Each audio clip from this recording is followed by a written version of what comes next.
Montha తుఫాను ముప్పుతో కాకినాడలో high alert ప్రకటించారు. సముద్రం మధ్యలోని హోప్ హైలాండ్ లో నివసిస్తున్న 110 మందిని సురక్షితంగా తరలించేందుకు కసరత్తు చేస్తున్నారు.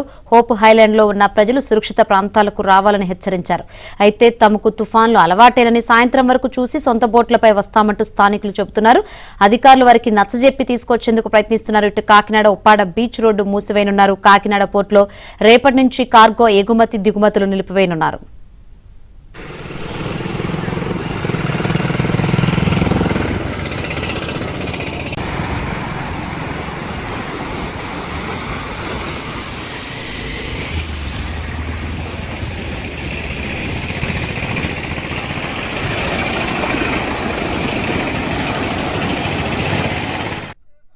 మోంథా తుఫాను ముప్పుతో కాకినాడలో హైలర్ట్ ఇప్పటికే ప్రకటించారు. మరిన్ని వివరాలు అందించేందుకు మా కాకినాడ ప్రతినిధి అప్పారావు సిద్ధంగా ఉన్నారు.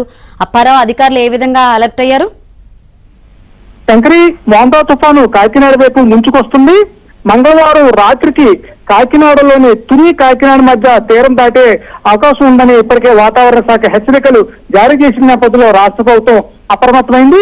ప్రధానంగా తీర ప్రాంత మండలాల్లో ప్రజలందరూ కూడా అప్రమత్తం చేసి సురక్షిత స్థావరాలు తరలిస్తుంది. ఎక్కడికక్కడ తుఫాన్ షెల్టర్ తో పాటు పునరావాస కేంద్రాలు కూడా ఏర్పాటు చేస్తుంది.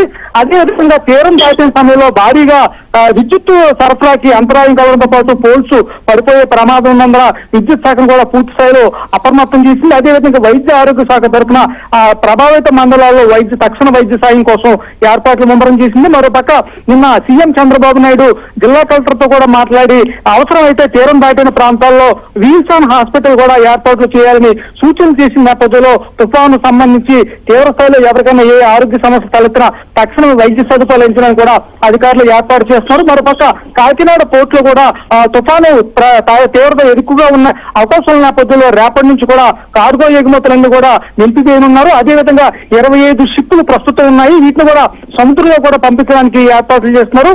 మరి కాసేపటి కిందే కాకినాడ సముద్రం మధ్యలో ఓపైలైన ప్రాంతంలో 110 మంది మత్స్యకారులు నివసిస్తున్నారు. వీళ్ళు కూడా తుఫాను ప్రమాదం నేపథ్యంలో కాకినాడ తీసుకొచ్చేందుకు అధికారులు బోట్లో వెళ్లారు. అయితే తమకు తుఫాన్లు కొత్తమే కాదని తాము ఇక్కడే ఉంటాయని చెప్పి అక్కడ మత్స్యకారులు పట్టుబడుతున్న నేపథ్యంలో ఎలాగైనా సరే వారిని సాయంత్రానికి తరలించేందుకు కూడా ఏర్పాట్లు చేస్తున్నారు. ప్రధానంగా చూస్తుంటే 2019లో పెతాయి తుఫాను కూడా కాకినాడ యానం మధ్య తీరం దాటింది.